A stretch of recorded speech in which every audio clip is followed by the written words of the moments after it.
Welcome. My name is Peter Wanders. I'm the director of the Society of Fellows at the Aspen Institute. The Society of Fellows is the Institute's membership program. We have about 2,000 members and run about 60 events that are member exclusive around the country each year. So we're thrilled to have you here. The Institute was founded in 1950, but its first event was in 1949. As those of you who are locals, which I think is most of you because I recognize all the faces, was a bicentennial celebration of Goethe. This was a post-World War II effort by our founder, Walter Paepcke, to bring people together around shared values and culture of Germany. And I think it was a remarkably bold and adventurous idea. The Institute was founded the next year as the Aspen Institute for Humanities, with that idea of using the humanities really to bring the world back together again. I have to say the next celebration was the next Walter. When Walter Isaacson came, as many of you know and attended, we had a celebration of Einstein. We've been adding each year now through the Society of Fellows program a new celebration. This year is the celebration of the American West.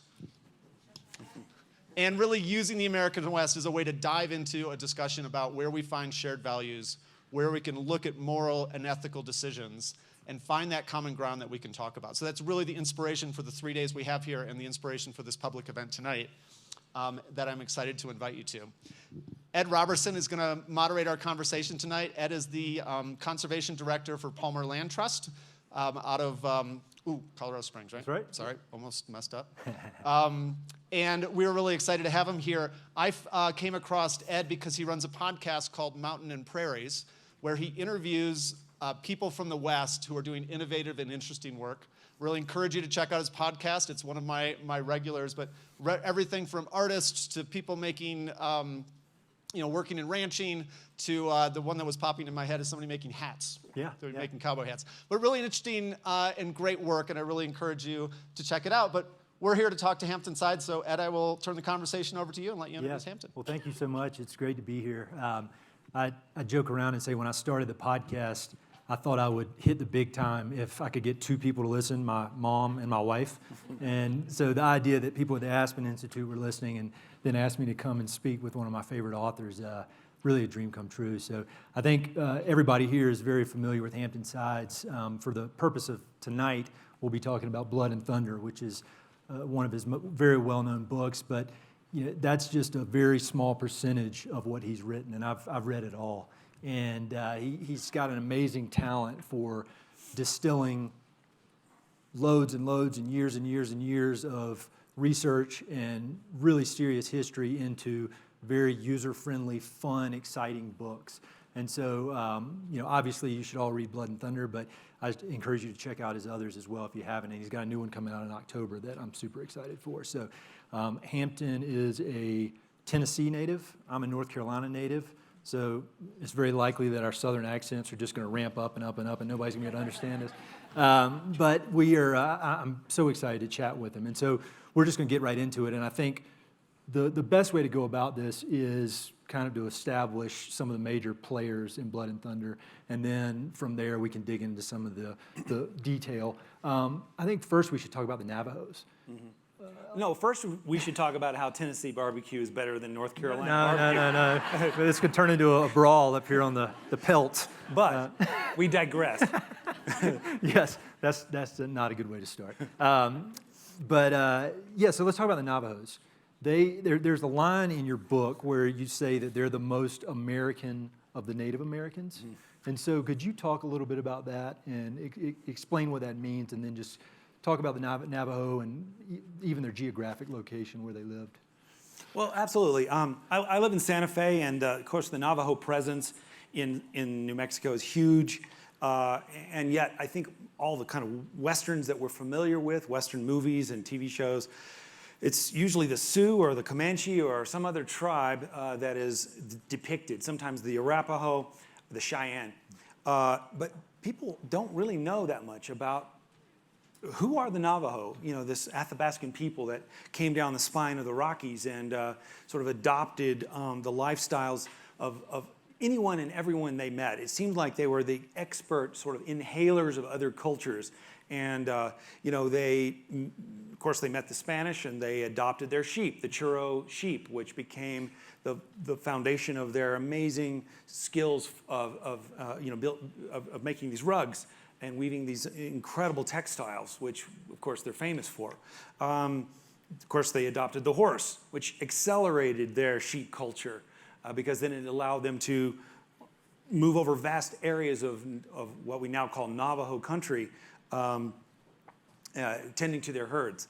But they weren't just a sheep people or horse people. They were also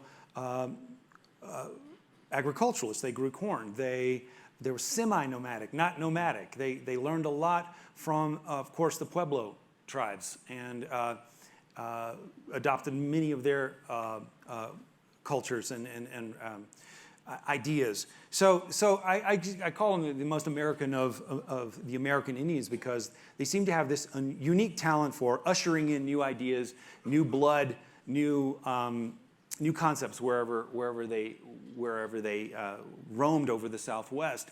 And they were then far the most successful tribe in the Southwest at that point. They were growing by leaps and bounds in the kind of eternal conflict between the Spanish and then we'd say the Mexicans along the Rio Grande and the Navajo. The Navajo were winning that conflict. They were more successful in their raids.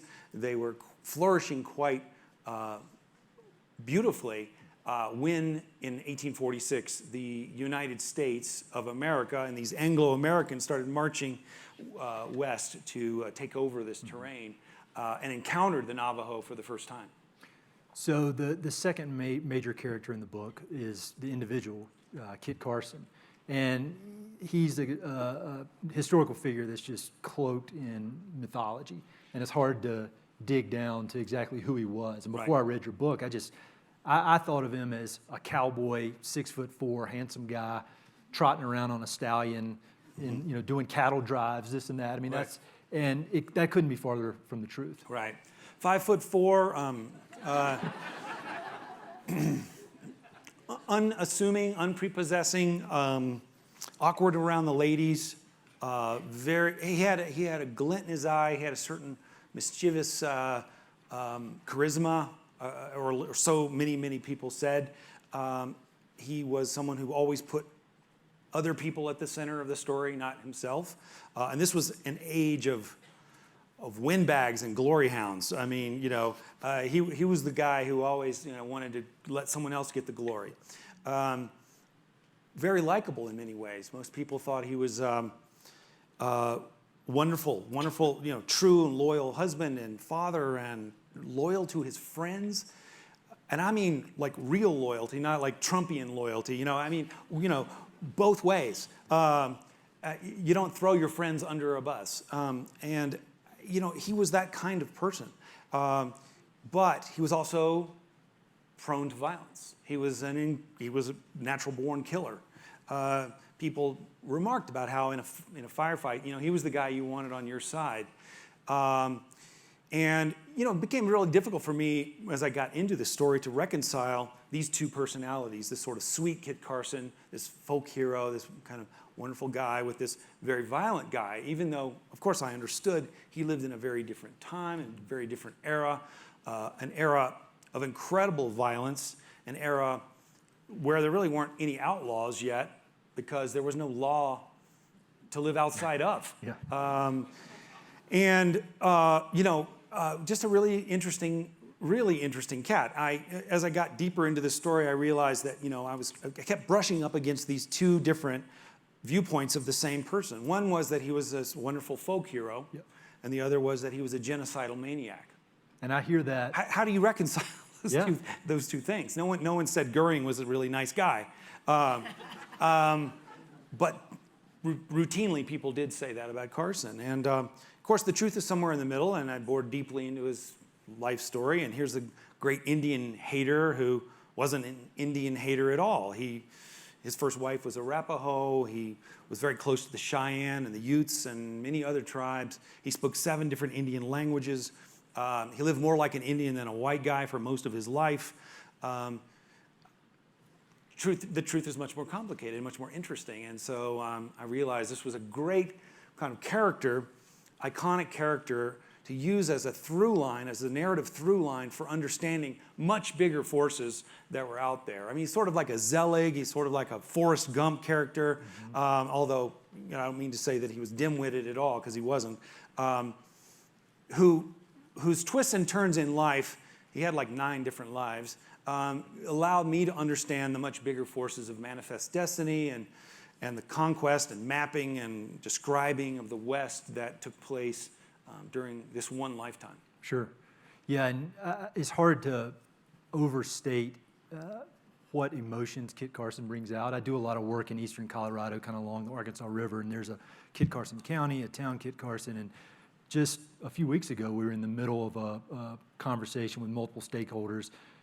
Your book came up, and Kit Carson came up. One guy chimed in and said, he's an American hero, and before he had even finished the sentence, another person chimed in and said he's an Indian killer. Right. And it's, other than water rights in the West, I haven't encountered many things that bring up emotion. Right, like that. right. Yeah, and try going to Navajo country. I've done a number of talks in Navajo country, and the Navajo, like we Southerners are famous for our hospitality, but the Navajo are even more so. They're just so embracing and wonderful. And I had a great time everywhere I went in Navajo country. I gave a talk in Shiprock. This woman stood up and asked me a question, but she said, first, she said, I bought your book, and I think I may read it, but I may just use it for target practice. She said it with a smile, and she's a wonderful lady, and it was, I don't know whatever happened, but that's the point, is that this is a guy who's viewed almost like we Southerners view Sherman. Yeah. A guy who led a scorched earth campaign against their people, destroyed every salt source, water source, cornfield, every cow, every sheep, every horse, and led this perhaps unnecessary, destructive campaign against their people that is still burned into their psyches.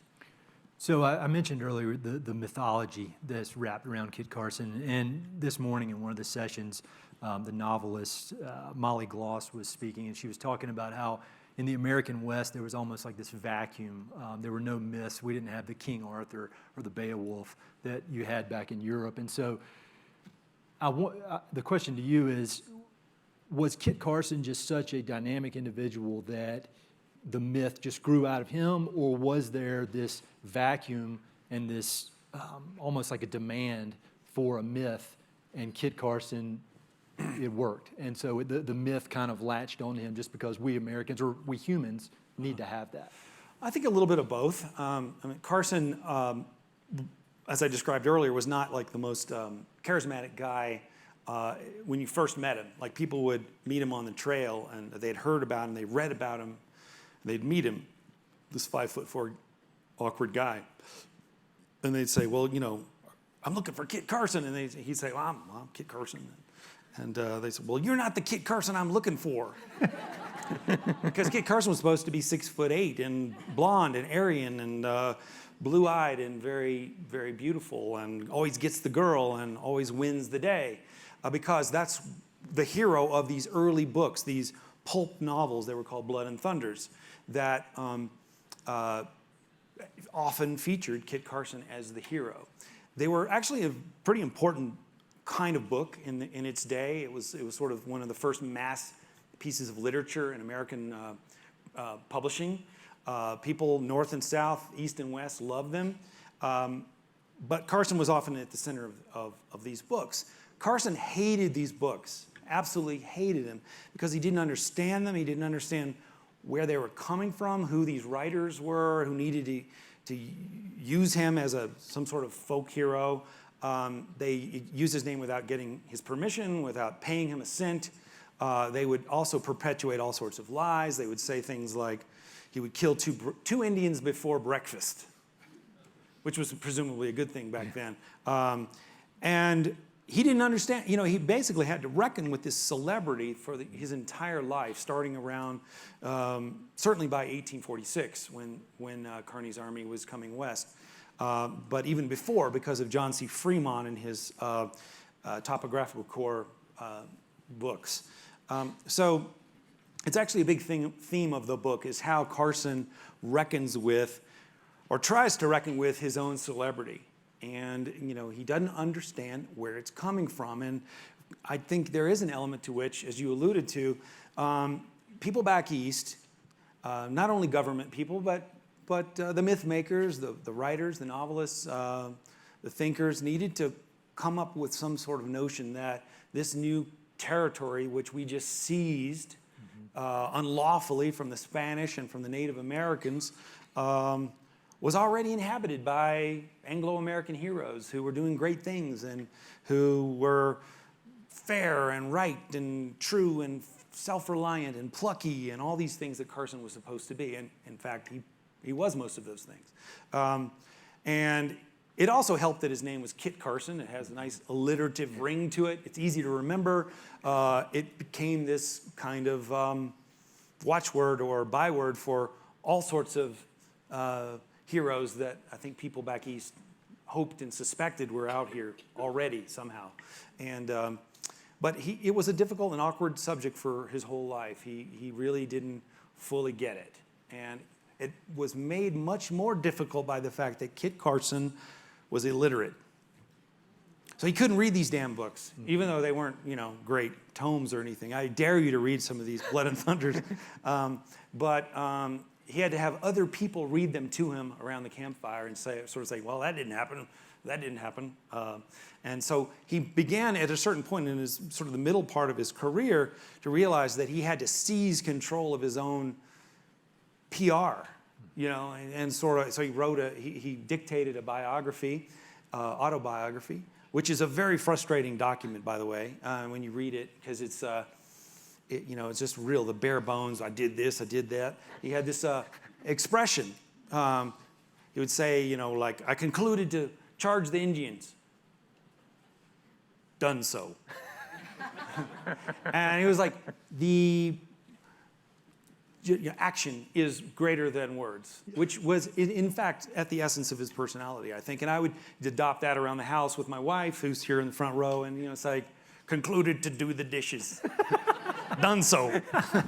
And, but there was something about it that is very frustrating as a writer, as someone trying to understand his inner life, his emotional life. What did he really think about American Indians or violence that he participated in or any of these things? You don't get that in his autobiography. But he did try to seize control of his own publicity and, direct it in some way. One of the questions that I kept thinking about in reading the book, it was he was very tight with John Fremont. And I don't think that you could have two more polar opposite personalities. Fremont was a glory hound. He wanted to be the center of attention. He was a megalomaniac. And then Carson was the order follower who basically did whatever he said. And it would seem to me that a guy like Carson would be so turned off by somebody who was trying to build his name up, build up his reputation on everybody else's work, kind of like what Fremont was doing.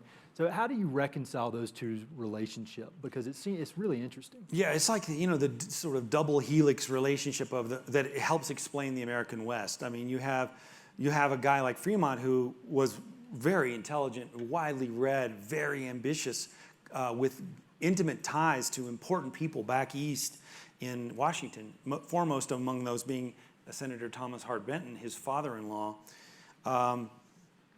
Charismatic, beautiful man by all accounts, just like the women swooned over him. And he was, as you say, he was in love with a vertical pronoun. He was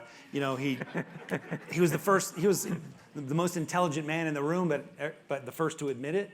All those kinds of things. And then you have Carson, who is kind of, completely the opposite. But I guess sort of modern addiction counselor type people would say that this was, they enabled, they enabled each other. They were codependent, yes.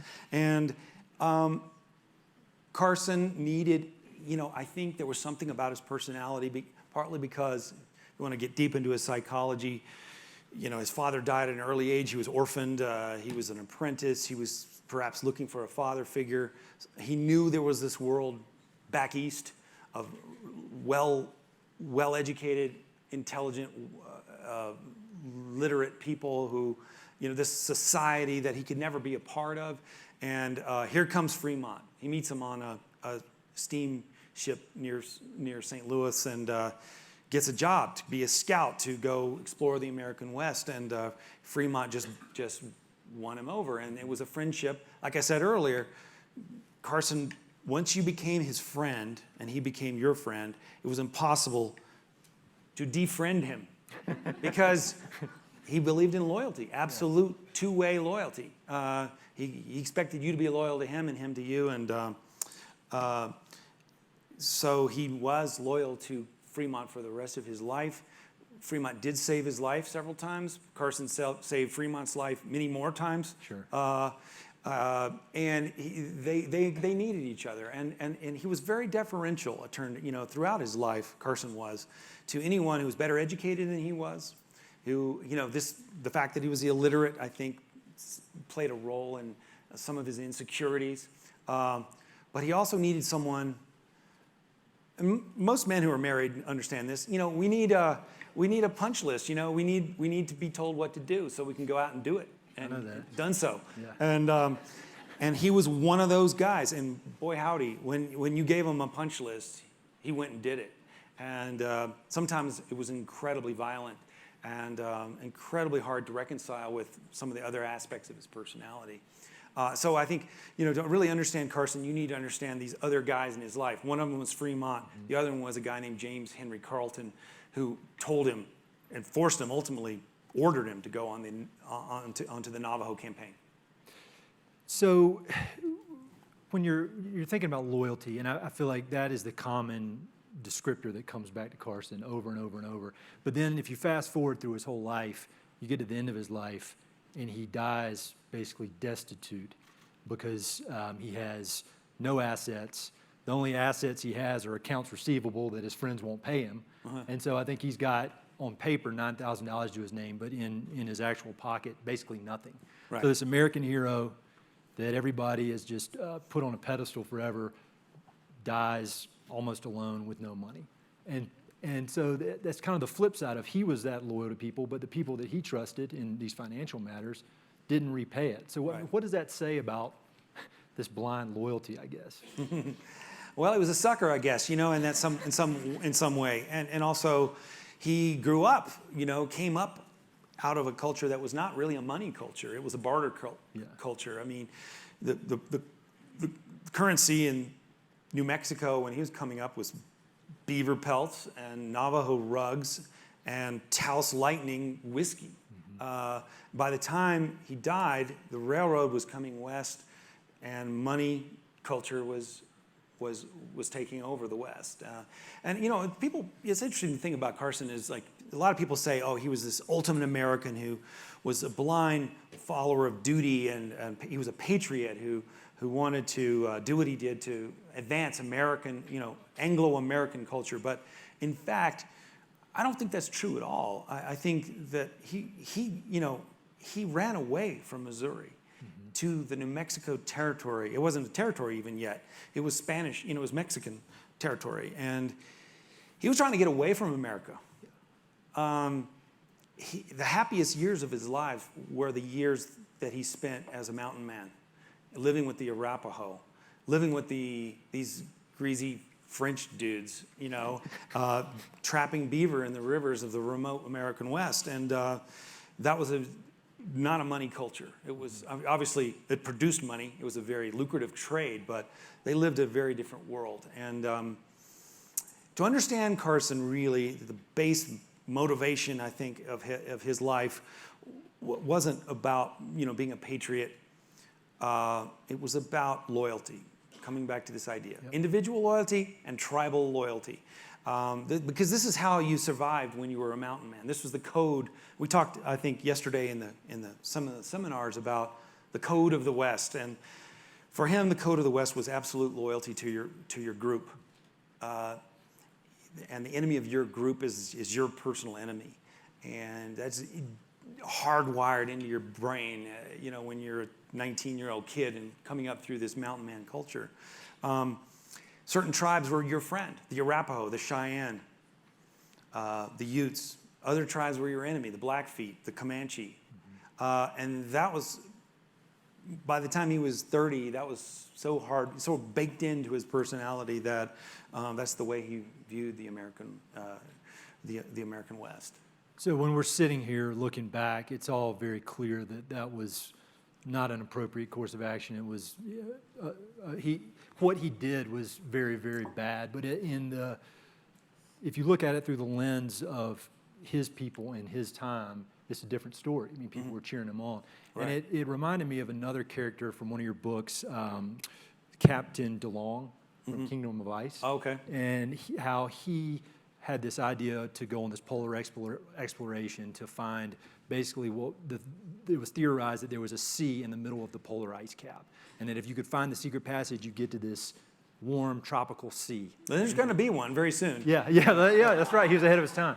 So, and now looking back at that, you think that's the craziest thing. I can't believe anybody would believe that. And so can you talk a little bit about the importance of judging these characters, whether it's Kit Carson, whether it's DeLong, even Theodore Roosevelt, Right. looking at them in their time period versus from where we sit? Yeah, I think a lot of historians call it presentism, this notion that you judge past characters based on present values, whether it's towards race or equal rights or whatever. And you really have to scrape away everything that we know and think and feel. If you really want to understand who these people are in history, you got to scrape away what we are today and all what we know and all the advances, hopefully, that we've made as a culture, as a people, and as a democracy, and get back to where they were then. And that's what I certainly tried to do in Blood and Thunder. I don't know if I succeeded, but a lot of people have criticized the book for being too pro Kit Carson. Other people have criticized the book for not being pro Kit Carson enough, especially some of these Mountain Man Rendezvous reenactor guys. But I feel like if I'm doing my job if a lot of people are criticizing me. So somewhere the truth is somewhere in the middle, and and like I say, this book is really curious. How many of you have read Blood and Thunder? Some good number of you. Good. Well, it's not a biography of Kit Carson. It's really using a character, a single character. And I can't think of a better character in the American West, with the possible exception of Fremont himself, who could do this as the way to understand the sort of ebb and flow and all these clashing forces, this cauldron of the American West of the 1840s, 50s, and 60s. He's the guy. He was everywhere. I mean, he did all this travel in Oregon. He was in Mexico. He was in Washington, D.C. He was in everywhere in between. He did it on the back of a mule. I did it in a Volkswagen Jetta and diesel. It was, it got really good mileage. And I'm just amazed at, just the span of this man's life and where all he went. And the fact that he was illiterate also created some really profound challenges, because historians love documents. And he didn't really have any. Sure. But then I live in Santa Fe, and I found out about the Kit Carson papers. They have the Kit Carson papers there, and I went to the state archives, ordered up the box. They come out and rolled out this box. I'm like, guess it's Pater, the Kit Carson papers. Maybe no one even knows about this. And I opened up the box, and sure enough, they had the Kit Carson papers, both of them. So it was a problem. It was a real problem researching the book. But then I realized I live in Santa Fe, New Mexico, New Age capital of the world. Home of high colonics and aura massage and all that, ear coning. So we had a bunch of seances with Carson himself. Is that in the bibliography? That's what the book's about. Yeah, it's direct communication. But no, I mean, unfortunately, or fortunately, even though he was illiterate, he was written about probably more than anybody on the Western stage at that time. And there's tons and tons of accounts all over the place. You have to go to places like the Beinecke Library at Yale or the Huntington Library out in Pasadena to really get to the story and sift through what's false and what's fiction and what's real, but you can find it. Well, that's what I was going to ask in your research, and he worked on this book for 5 years. I mean, it's no joke. And how did you sift through the nonsense and the facts? Because I would imagine there are equal amounts of both out there. Yeah. So from just a technical historian research aspect, how did you do that? Well, it's hard. Kit Carson is like a jack in the box, and he pops up everywhere. Like, people have called me and say, like, I think Kit Carson was in our backyard. There's a tree that has his initials carved into it. And, like, I don't know, maybe, probably not, since he was illiterate. Caves that he supposedly lived in, or, whatever. But he was indeed everywhere, which actually produces this kind of conspiracy theory that he was in my backyard, or he could have been anywhere. And of course, every creek, stream, county. I mean, Carson City, Nevada. Kit Carson Park in Taos, New Mexico, which we may talk about later. Definitely. Carson National Forest. Everything's named after this guy, so it creates this kind of illusion that he must have been everywhere, and he was almost everywhere. I mean, actually. But what was the? How did you sift through? Oh, how did I sift? Well, it's hard. I mean, there's all kinds of lore. Like, here's a classic example: is that Carson was in a fight with the Comanches, and he was outnumbered like 100 to 1. He was by himself, and so he reached around and slit the throat of his mule. So the mule fell, and created a barricade so that he could fight the 100 Comanches. But the smell of the blood of the mule scared off all the approaching, attacking horses, because they knew the smell of a horse, a mule, whatever, and therefore wouldn't come close. Yeah. This was in numerous Blood and Thunders, and as far as I can tell, it didn't really happen. And I'm almost sure it didn't. I'd heard that before. Yeah. But it's one of the hundreds of these things you have to sift through. And there's a guy named Karl May. I think several people mentioned him last night at one of a German writer who wrote these novels, often starring Kit Carson, and he made up all kinds of stuff like that. And so you just have to sift through it all. It's usually bullshit.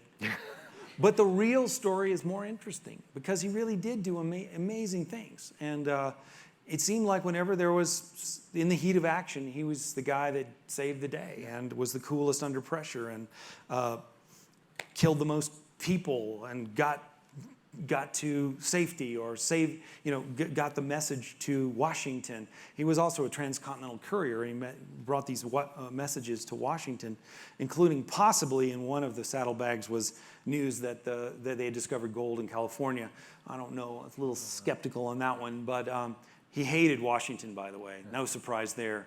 They treated him like Tarzan, like this, character just came out of the wilds of the West, and didn't know how to use a fork and stuff like that. But so you briefly alluded to this a second ago, Kit Carson Park in Taos. Yeah. And I think that's a great example of some of modern day society's attempts to fix some of these wrongs from the old days. And there, if you look, like Mount McKinley in Alaska, that has now been renamed to Denali officially. But you've climbed, right?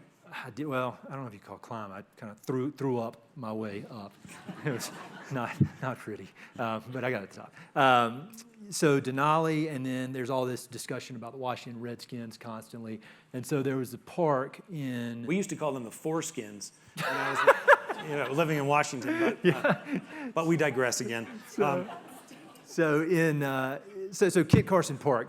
So tell the story about what happened in Taos. Oh, Kit Carson Park. Maybe you've heard, but sort of similar to what's been happening in Richmond and Charlottesville and other places back east with Confederate monuments, and the question of what to do with them, and should we change their name or remove statues. Kit Carson Park is in the center of Taos, and it's the place where people meet, and it's sort of the central park of Taos. It's called that mainly because he's buried there, he and his wife, and it's right on Kit Carson Avenue, right up against Kit Carson National Forest, and it's just sort of like it's part of the history of this town. But I understand that Native Americans hate this guy, and we do live in a democracy. We can't pick and choose our history, but we do live in a democracy, and if people really want to debate and think and rethink and reboot. I think that's fine and fair. So there was a movement to change the name of Carson Park to something else. Unfortunately, the town leaders kind of just had a sort of spasm, and they didn't have a good answer. And so he said, we'll call it Red Willow Park, which is what Taos means in the Taos Pueblo, Tiwa language. They're the people of the Red Willow.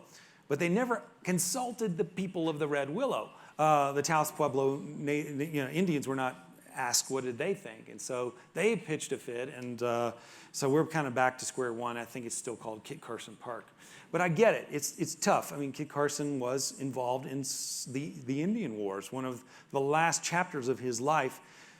He was a mountain man. He was a hunter and a rancher and a scout and a transcontinental courier and a soldier and ultimately a brigadier general. But in the last sort of acts of his life, he was an Indian fighter against the Navajo and the Apache, several Apache tribes, and so they hate him.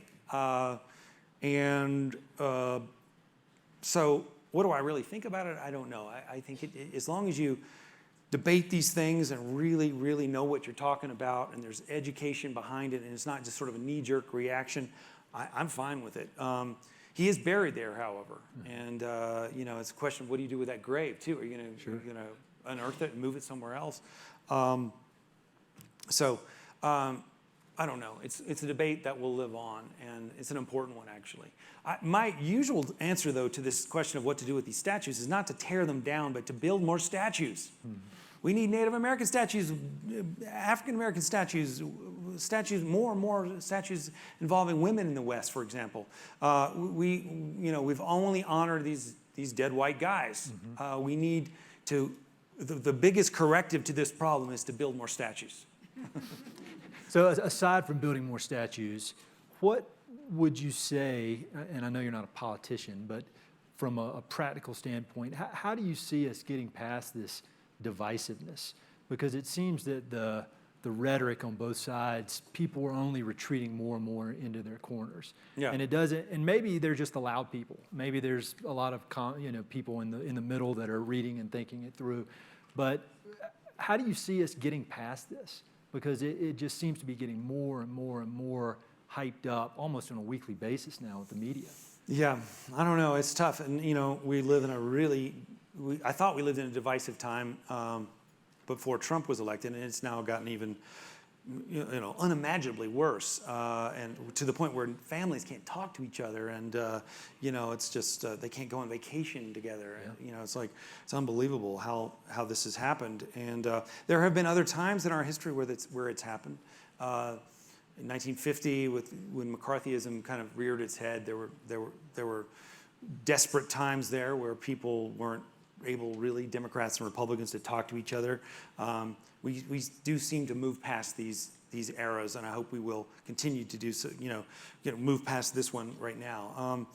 Honest debate, conferences like this one, where we've had a lot of really interesting perspectives presented in a very civilized format. I got to say, honestly, just how privileged I feel to have been invited to this conference. There's actually, dozens of people who are participating in this conference who have made their professional life's work the study and understanding of the American West. I've just written one book. If you feel honored, think how I feel. Yeah. I got a laptop and a microphone. Yeah, I mean, I've made the West my home, and I've written this one book, but I'm not a scholar of the American West like a lot of these amazing folks are in all different disciplines. But anyway, civilized conversation and listening to each other, and venues like the Aspen Institute are certainly an important way for us to get a conversation going that will lead to something positive. So one of the things I loved about your book was I read it pretty soon after moving west, and it gave me this base level of knowledge. But then when you look at the 50 pages of footnotes and endnotes, it's really just a jumping off point to go read on infinite number of other subjects. And that's what I loved about it. And this is a hard question, but if you had to pick 2 to 3 books that you would recommend after people read Blood and Thunder, where should they go? Because it's infinite. Where should they go? What subject should they follow, and what book should they read that you would recommend? So many good books. Gosh. One book was mentioned in one of our earlier seminars, Susan McGuffin, whose diary of her trip west. I can't remember the title of it, honestly. Incidents, something, anyone? Down the Santa Fe Trail. A woman who came west with the Army of the West, Stephen Kearny's army, and who was a young woman pregnant from Kentucky, and she just happened to be a brilliant writer who took all this stuff down. I quote her widely in the book, and I highly recommend this book as a kind of a early document of the American perception of the American West. One of my favorite books of all the Western literature is Stegner's Beyond the 100th Meridian. I think it's, just, you have to read it. It's just an amazing, amazing book. Doesn't really figure into my book, but maybe some of Cormac McCarthy's books, his novels. He's a real difficult guy. I've gotten to know him a little bit. Oh, have you really? But he lives in Santa Fe. But he's a, powerful writer and someone who, if you're going to read a novel, I think Blood Meridian is one of the great ones of the American West. Yeah. So, when you think about when you were writing this book, and were there any kind of mentors or heroes or influences that you looked to when you were thinking, all right, I'd love to write this sweeping history of the West? Was there anybody that you thought about and you thought, yeah, if it could turn out like their writing, I'll feel really good about it? Yeah, absolutely. I grew up in Memphis, and the first writer that I ever met was a Memphis historian, a really interesting character named Shelby Foote, Civil War historian. He had the beard, he had the pipe, he had the accent, and his son Huggy and I we were in a rock band together. Nice. Argus, have you heard of him? Argus. We were pretty good. But we would do everything we could possibly do, cranking up the Hendrix and the Pink Floyd and so forth to prevent Shelby Foote from finishing his trilogy of the Civil War. But I later got to know Shelby and sort of understood what he was trying to do. He was a novelist who later came to writing history. He was a narrative historian, and that was what I didn't know that's what I was aspiring to be. Yeah. I didn't even know it had a name, narrative history. But that is exactly what I've tried to do and was very consciously trying to do with Blood and Thunder, was to write a big, sprawling, epic narrative history that's hopefully very readable and brings in a lot of history, and but reads like a novel, if that's at all possible. It was also Shelby who gave me a great piece of advice when I did an interview with him for a magazine. He said, he had this great accent, Hampton, you should never, ever talk about your work. Never. And it was basically his point was, if you talk about your work, he said, great work is written under pressure. Remember those old pressure cookers that my grandmother cooked beans in? And if you let off the pressure in little bits and pieces, there's no pressure left, and the beans don't get cooked. And he's just like, if you go to cocktail parties, and I'm going to write this book, I'm going to tell you about this thing I'm going to write, and you go to dinner parties, and you just start letting off the pressure, you're not going to, because it's so hard to write a book. There's a million reasons for not writing a book. And so I took that to heart. I really try not to talk about what I'm working on. Unless I'm having a real problem that I'm, trying to solve with another writer, perhaps. And so I think that's good advice, partly because I'm superstitious, like maybe I won't write the book and then I'll just feel like an idiot when I see that person at the next cocktail party. But it's also an important lesson, I think, that, it's like good work is in fact done under pressure. And keep it inside until you're ready to really show it to the world. That's great. I could keep asking Hampton questions for like 10 hours, but we're going to open it up to questions from the audience for a little while. So I'm sure there are some questions here. We got a microphone, so I think we're recording this. So if you wait for the microphone, here you go right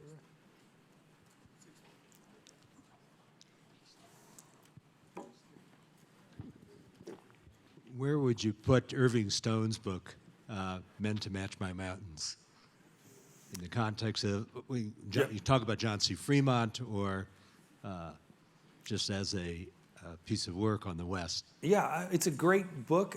Isn't that a novel?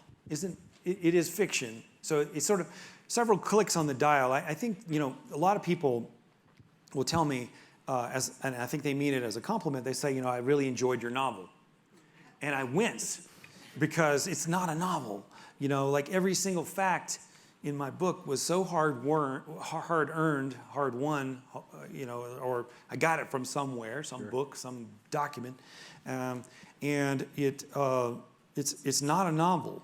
It is only a few clicks away. I mean, I'm aspiring to make it read like a novel in terms of pacing and structure or characters or whatever, but then there's several clicks over this way and you get into historical fiction, which is great, and it's wonderful. And I read a bunch of historical novels while writing this book, researching this book, and Irving Stone is certainly one of them. I grew up, when I was young, I read a lot of, who's the guy who wrote Ragtime?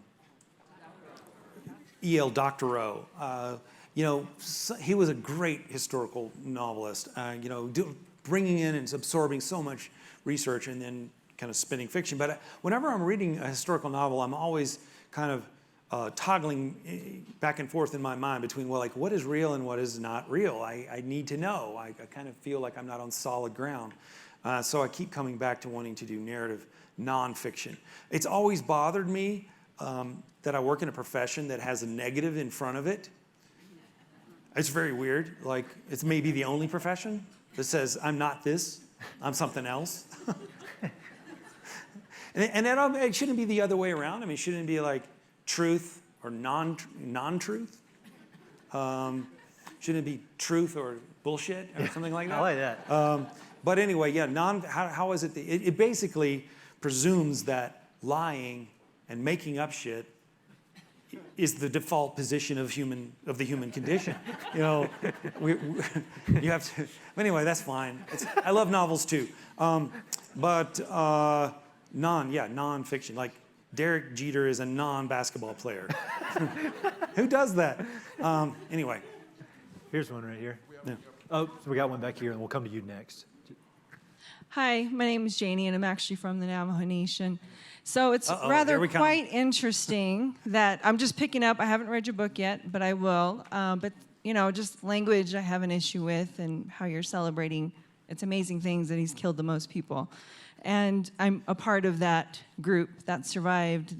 Those internments and that long walk, and it's 150 years in July that Right. my people have signed the treaty to survive and be returned back to those homelands.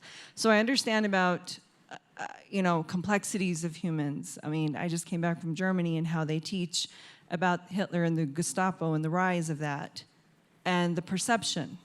So I'm just wondering, you have not mentioned at all Native people or historians, and I'm wondering, or authors, or people from those communities that have been affected, have you been including them, or where are those voices? good question. Well, up until fairly recently, Navajo history or any Native American history was largely oral history, and up until recently, there weren't a whole lot of Navajo accounts of what happened. I certainly used the ones that I had to work with. I used a lot of oral history though, and I think it's, I'm not sure how many pages of my book are devoted to the Navajo conflict, but many. And most of that is based on oral histories that were taken during the Great Depression. During the WPA, there were a bunch of writers who went into Navajo country and a lot of other places and took these oral histories. From people who remembered what happened then, not what my great-great-grandfather did, but like what my father told me, that 1 or 2 generations away. So in terms of the Navajo part of my story, I'd say a large part of it is based on that WPA research that was taken then. So, but, you know, and I also think it's important to understand in terms of the Navajo situation, there had been for hundreds of years essentially a low-grade war going on between the Navajo and the Spanish, then the Mexicans, in which they stole each other's sheep and cattle and women and children and killed shepherds and killed each other whenever possible. And this was a war that had gone on for over 200 years at the point when the United States came west and sort of took over this part of the world. And I think it's one of the kind of weaknesses of the Navajo interpretation of all these events is that the Navajo never recognized that this war took place. The Navajo seem to often argue that the United States just kind of came out of nowhere and visited this scorched earth campaign upon them for no reason, that there had not been multiple treaties violated, that there had not been multiple attacks and massacres on both sides that had led up to this culminating event. I don't know, many of my Navajo friends in Santa Fe where I live, I don't think are very honest about that. They don't look honestly at the fact that this is a war that actually had two or three, actually multiple sides. This war also extended to the Utes and the Comanche and many other native tribes. If you go to those tribes and talk about the Navajo, they will talk about how the Navajo were our ancient enemies, that they were amazing raiders and attackers and stole our women and children. And this was kind of an untenable situation that was going on for a long, long time. And unless the Navajo are arguing that we should go back to that time where we steal each other's women and children and cattle and sheep and sort of live in this sort of Hobbesian world of where life is nasty, brutish, and short, I think that you have to honestly reckon with what was happening in the 1860s and this war that was proposed not by Kit Carson, but by a guy named James Henry Carleton on orders that were signed by and approved by Abraham Lincoln. That's when you begin to realize that Kit Carson is an important, but actually only kind of an executive role in this thing. That this was a war that was ordered from the very highest levels of the U.S. government, and it becomes a much more complicated story. It doesn't make it better or worse, and in fact, I think that's a big problem that people have with my book is the notion that if you're going to write about someone that you're automatically celebrating them. That would mean you can't write about anyone who's a villain or anyone who's a bad person in history. I think I would challenge you to find a single book in American letters that is more vivid in depicting Carson's scorched earth campaign against the Navajo and all its brutality and all of its vivid, cruelty, really. But that doesn't mean I'm celebrating Kit Carson. It just means that I'm writing a book in which Kit Carson is a central character in a much, much bigger story. Get the mic. Thank you. How do you evaluate Carson compared to Custer, William Cody, possibly Davy Crockett and Daniel Boone, given the qualifications, what historically have been deemed admirable characters, we now recognize Right. the faults of all of them, but how do you put them in comparison with Carson? I'm not an expert on those other characters, really. Most of them were showmen or people who are really good at sort of putting themselves, as I said earlier, sort of in the center of the story. Carson was a horrible businessman. He died destitute, as you said. He was not someone who could sort of take the pieces of his myth and build an edifice that could make money for himself. He was also not a narcissist like Custer. He really wasn't. Whatever you want to say about Carson, and and it's unfortunately so many of these guys have a name that begins with a C, and they get all mixed up. But Carson was not was not anything like Custer in terms of his demeanor and in his body language, in his sort of chivalrous or pseudo-chivalrous demeanor. He's just a very different kind of cat.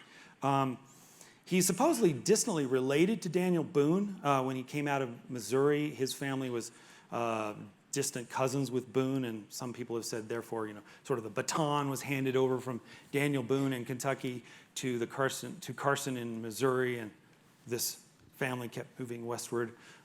Seems very skeptical, very dubious to me, but I've forgotten who else you mentioned. Davy Crockett. Yeah.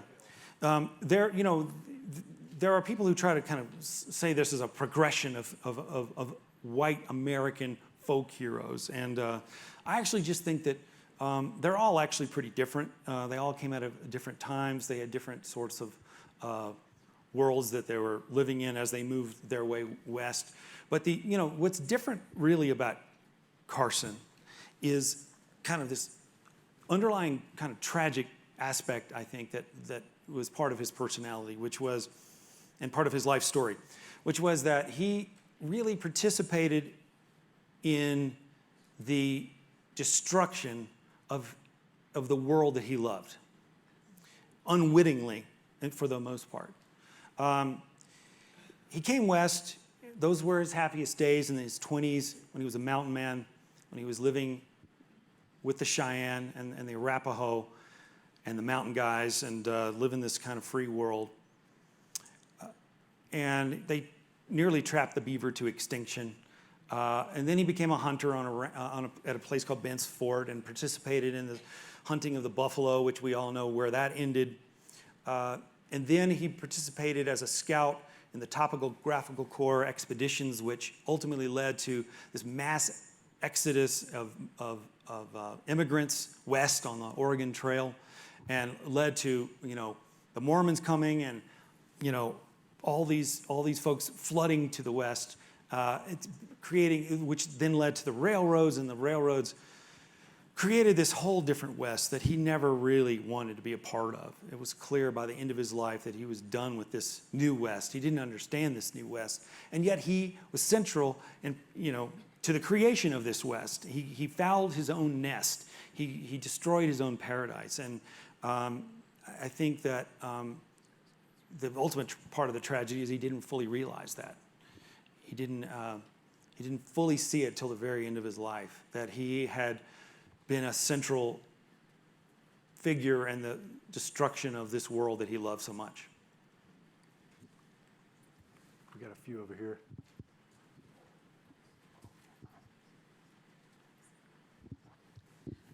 There's an anecdote that I think might have been told in Kit Carson's autobiography. He was helping the Army chasing some Indians who had captured a white woman, and when they finally arrived, the woman had already died. But among her effects, he found a Blood and Thunder pulp novel about Kit Carson. And would you talk a little bit about that and about his reaction to that? Yeah, great question. This was the moment, as far as I can tell, when Kit Carson first encountered his own myth. The time when he first became aware of these books that were written with him as a central character. And a woman named Ann White, you can't invent these names, was on the Santa Fe Trail when her party was attacked by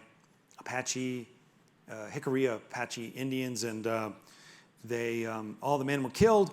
Ann White and her baby daughter and a black slave were captured, and Kit Carson sort of got the call to go find her.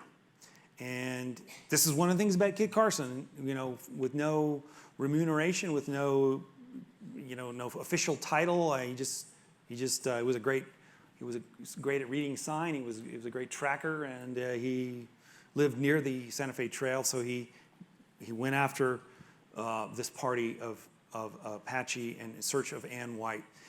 After something like 14 days, 2 weeks on the trail, deep into the staked plains of the Panhandle of Texas, he found her, and but the element of surprise had been lost. The Hickoryas scattered, and he found her in this camp with an arrow through her heart. She had been killed. Her baby had been, her baby and the slave were never found again. But by her side, very close to where she was, he found this blood and thunder. And in the blood and thunder, which he could not read but had someone else read to him,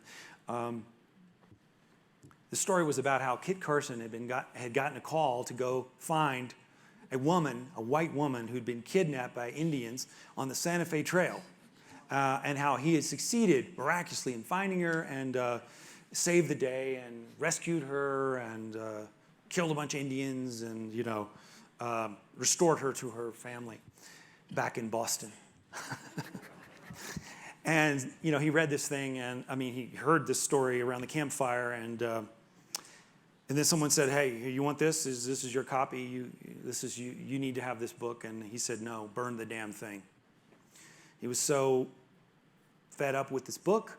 He didn't understand it. And he thought that this book had given Anne White a false hope. Maybe she had been reading it and thought that she would be saved herself if this great American hero had come and found her. And obviously, he had failed. So it haunted him for the rest of his life. And it's a true story. It's one of the true, sifting between the truth and the bullshit. This is actually one of the true stories. And it's something that, it's just a fascinating little side chapter of his life. Thanks for asking. Time for one more. Right here. We've got a microphone coming. What about his personal life? You mentioned that he was married. Did he ever have children? Was his marriage successful? It's hard to believe it would be, but... Wait, what did you say? I said it's hard to believe it would be successful, but what about his personal life, his marriage, etc.? Good question. His personal life. He had 3 wives. Not at the same time. His first wife was named Singing Grass. She was an Arapaho, one of the loves of his life. They had 2 children. One of whom died young, and the other lived on a little bit longer. And but she died in childbirth with that second child. His second wife was Cheyenne. She kicked him out of her teepee in what is known as the Cheyenne divorce. That one didn't work well at all. And his third and final wife for the rest of his life was Spanish, Josefa Jaramillo from Taos. Can't remember how many years they were married. She was 18 years his junior. She was taller than he was. There's at least one, maybe 2 pictures of her. She was a beauty. She would be played by Salma Hayek, or she's pretty hot. And people have wondered what did she see in this greasy, grizzled, smelly old mountain guy. But they were married. They had 8 kids.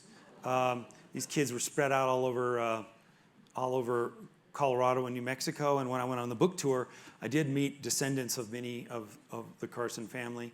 They're out there. And of course, there's Johnny Carson. No relation. But it was a great theme of his life, really, I think, was this notion that kind of like Ulysses, he was going to get back to his wife, but he seemed to be constitutionally incapable of saying no to errands that were proposed to him by the U.S. government or other people. So he was constantly on the road. She had to raise these kids pretty much by herself. I'm sure she resented him. The Jaramillo family in Taos has a lot of stories along those lines. But he seems to always be, he's in Oregon, he's in Montana, he's back east, he's fighting in the Civil War. We didn't even get to the Civil War and battles he fought in the Civil War. And, it's like, when's he going to come home to Taos and be a normal guy and have his family and his family life? And I do think it was one of the great regrets of his life that he didn't do that. But that's how he ended his life story. He had an aneurysm on his aorta, and he had been diagnosed, but he wanted to go to Washington, D.C. to negotiate a treaty for the Ute Indians, who were his closest friends, the closest tribe, which he successfully did do. He got secondary diagnosis that it was indeed a aneurysm on his aorta, which I've later learned is a classic sign, by the way, of syphilis. And then he got on a train this time, and not a horse, not a mule. Got on a train and took the train all the way back to Denver because he knew that Josefa was pregnant with their 8th kid, and he wanted to be there in time. And he got there a couple of days before she gave birth to their final, baby. She died in childbirth. He died a month later. Some say of a broken heart, but really it was that aneurysm that burst. And that's the end of the story. He was true to Josefa, and by all accounts was a loyal and true husband, but was hardly ever there, except in the very last years of his life. They're buried together in Kit Carson Park, which may be renamed, and that's sort of the end of the story. But that's the saga of Blood and Thunder and Kit Carson. Thanks so much for listening tonight.